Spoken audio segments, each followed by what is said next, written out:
This is about to be CardVault by Tom Brady. I don't think anybody realized how involved, how dedicated, how much you would care about what we're doing, and the fact that you've shown such an interest, an excitement level. Again, back to the 9-year-old Chris, we're talking a lot more than I would have ever expected in my life, you and I. This is in fact CardVault by Tom Brady, and it's not just your name on the store. So it's been a fun ride. Yeah, same here, bro. It's gonna be a long ride. Absolutely. It's gonna be a lot. Yep, you're a great teammate. Keep tuned in for more to come because we have a lot more stores to announce. This is just number 8. Can I get a step stool? Yes, you can. Apple box? You like that one? That'd be very funny. Okay. All right, a little interview action, Chris? Yeah, let's do a quick interview. So Tom, just wanted to just do a quick State of the Union. That's good. No, we're obviously in our brand new Dallas location. Yeah. This is store number 8, which is pretty crazy. Yeah. It's been a crazy ride. It's gone fast. It's gone very fast. When you and I, and when you, myself, and the team sat down and we started talking about, hey, what could this look like?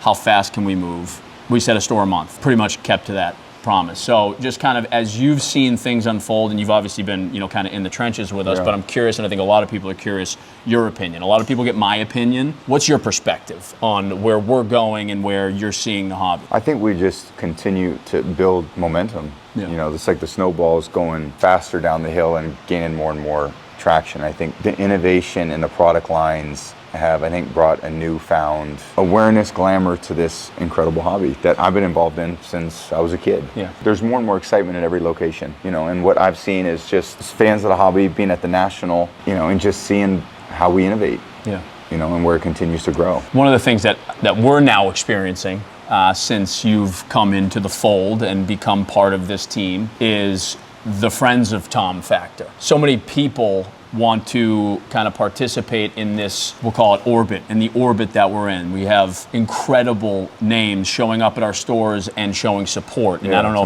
if that's because they want to support you or they see what we're doing and they want to support us. Carl Anthony Towns showing up, Michael Rubin and the Fanatics family showing up. How does that make you feel as far as your world, your friends, your orbit are now kind of experiencing the business that we're building together? I just think it shows you the depth and the width of who's involved in the hobby. Yeah. And I think for me it was always it was always about community. This whole hobby has been about my friends and your friends and coming together and be involved in this shared experience of collecting. And even when I was a kid, it was all about the kids in the neighborhood and what we could do. And I think now it's I've had a lot of cool stories about, parents bringing their kids in. In East Hampton was a big one because I have so many friends out there. Pictures and videos from them. Hey, walking into your store, oh my God, pulled some really great stuff from whatever it was. One of the things that we get asked, you also get asked, and I think you've had a really good answer, but I'm going to push you to give a different answer. What's your favorite store, or what are you most looking forward to next? And what you've said to this point, which I agree with, is it's always the next one. But you've now opened 4 stores with us. We have 3 existing stores, and we've also announced 6 more CardVault locations coming between San Francisco, Palo Alto, Mall of America, Las Vegas. Yeah. Where are you most excited that video? about? I was calling you out saying, all right, Chris, where we you're not calling me out, you're calling Joe out. So it's Joe's been working his butt off. Yeah, the whole team. What are you most excited about, or what store have you been most impressed with, or maybe both? I don't think anything will top the American Dream and what we first started there. And I think the reception and throwing footballs to the 3rd deck. I mean, you had one of the most impressive throws of your entire career in the atrium of American Dream. I tell you, after all these openings, I realized I got to go and get my arm worked on before the event. It's I think the whole part of this is to give people a great experience to come out and this is a fun hobby. Yeah. This is, you get to engage with, amazing collectors, but parents and families, and we're giving them a place to go and support the things that they love. So, we always think the first is the best. That was our first one together. The American Dream Mall, going in there and seeing the reception, and then the Mall of America, what I think in anticipation of what that could really look like. Yeah. And then I got to say Vegas. Okay. Because I'm spending a lot more time in Vegas than I ever imagined than I thought of, 4 years ago. So getting that one. Vegas is going to be special. Going is going to be insane. So first off, the Gurmeezes are getting a lot of love here. The family behind American Dream and Mall of America, which we're obviously super excited about, but I agree. But by the way, East Hampton was unbelievable too. And I think East Hampton was pretty cool because the community engagement and all the young high school football players that came out, and like it was community, right? It felt like real community. East Hampton definitely had the feel of like, okay, we're bringing a card shop to a neighborhood for the first time, and we're getting that neighborhood vibe. But I will say personally, and I guess we kind of gave in to the original comment, I wanted you to pick one of your favorites, and we're basically saying every single one. But my favorite moment, FDNY in Soho. Oh, incredible. That was so cool. So for those of you that didn't see it or watch, we had Tom sign a jersey. Our Soho location is directly across the street from Division I FDNY, which is obviously a super storied firehouse, one of the first firehouses on the scene during 9/11. A firehouse that lost a lot of good men. And those guys are, I mean, you said it yourself, those guys are warriors. And I was nervous of what the reception was going to be for you walking into a New York City firehouse. You kind of think those are ravenous Jets fans or ravenous Giants fans. But those guys were so pumped to see you and also to see us coming in. It was such a unique day for a lot of reasons. And I think opening a store in New York City, I mean, you feel like once you're in New York, you're there. I guess being a part of sports for a long time and being part of the NFL, we always felt like honoring first responders, whether that's the fire department, the police departments, the people that are showing up when no one else wants to. I think to always go and give back to those guys who are making big time sacrifices. You know, just because you're an athlete and you throw a football doesn't make you any different than anybody else. You know, I think I have tremendous amount of respect for those guys. And some of the stories that I heard that night were really impactful to me personally. I met one of the firemen who just said, look, I didn't have a dad growing up, but like I always just watched and paid attention to everything you were doing. I just want to let you know the impact you had on me. That's crazy. But I remember when I was living in Boston and there was a 5-alarm fire. It was 2 doors down from me in my brownstone on Beacon Street. The amount of outpouring of support and people coming in and like the respect for, you know, firefighters lost their life that day. So, you know, it's just always about how do you give back, and they give to us and you got to give back to them. And the appreciation and the gratitude for people in the community that are doing the real work of heroes.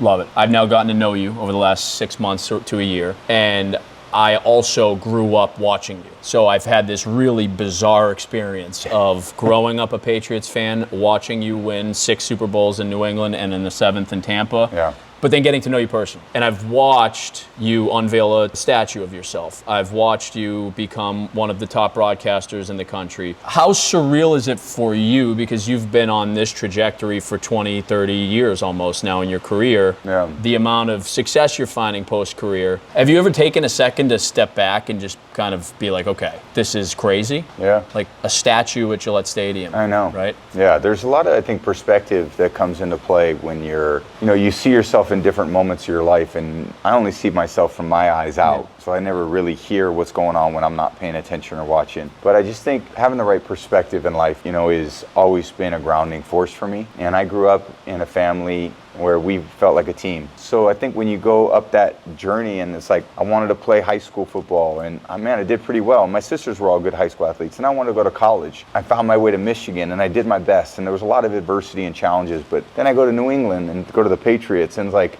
I was just there with my friends doing what I always did. I had my friends in the street, and growing up, I'd go out to practice and there'd be Rob Gronkowski and Julian Edelman, and I'm yelling at them, you know, run this route, do this. And then in my mind, I'm thinking, imagine the amount of money someone would pay to have this moment where you could call Rob Gronkowski and be like, Gronk, run these routes for me. And it's like a bucket list for most people. But here it is, it's my life. Fortunately for me, I never got caught up on the external. To me, it was always like, how can I be the very best I could be for my teammates? To be your teammate in this, and our whole team at CardVault. Like, I just want to play my role. I don't want to let you guys down. I always want to come through and deliver. And I know, I sense with our team, it's the same feeling. You know, that everyone is working really hard at what they do to support one another. And as you know, in a business, just like a football team, you can't do everyone's job. You can just do your job, and I can do mine. And then the magic is when it all comes together, and then you open these locations and you see, oh my God, look at all the people that are coming in to really enjoy this. All right, one final hobby-related question. Okay. Well, I think first off, I'll make this 2 parts. First part, everybody knows that you're a hobby shop back in the day, San Mateo, California, what's on second. Is it surreal to think back to that kid and then think forward and think that kid's going to own his own hobby shop? Not only his own hobby shop, but his own 100 hobby shops someday. That's crazy. And when that does happen, I think, I don't even know how I'm going to feel when that does it, because we set that out as our goal. We're in 100 stores. I have no doubt that if we stay humble and stay hungry, then we're going to accomplish that. You just can't say it, you got to actually act on it and do it. And I think our team is fully committed to that. I love our team. We got a great team. We do have a good team. And it just gets better and better. if 9, 10, 11-year-old Tom were walking in the doors now to CardVault Yeah. by Tom Brady, who's he looking for? Because to your point, the hobby is in such a good and interesting place right now. We have guys like Shohei Ohtani breaking records and doing things nobody's ever done, Jaden Daniels and Patrick Mahomes, and really exciting young talent in the NFL. Who, and I know there's probably multiple, but who first comes to mind if 12, 11, 10-year-old Tom walks in the door, who's he looking for? Cooper Flag. I love it.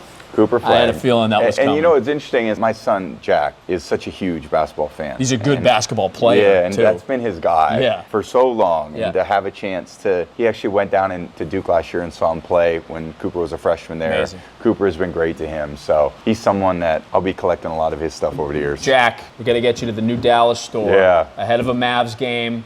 Maybe a little courtside action. We'll rip some packs, head down, hang out with Coop. Yeah. I typically sit in loge, but I'm happy to coordinate the courtside seats. This is store 8. We're on to store 9. We're going to get to store 10 before the end of the year. And to your point, we're going on a road to 100. There was no reality in which any of us, myself, Randy, Scott, Tim, Ed, Joe, Frank, our whole team, when we went into the office and said, this is about to be CardVault by Tom Brady, I don't think anybody realized how involved, how dedicated, how much you would care about what we're doing. But the fact that you are so dialed in and involved, I think, is important for everybody to realize, because this is, in fact, CardVault by Tom Brady, and it's not just your name on a store. So it's been a fun ride. Yeah, same here, bro. It's going to be a long ride. Absolutely. It's going to be a lot. Yep, you're a great teammate. Keep tuned in for more to come, because we have a lot more stores to announce. We've got 92 more to announce. 92. Jesus Christ, come on. It's a lot of vaults to make.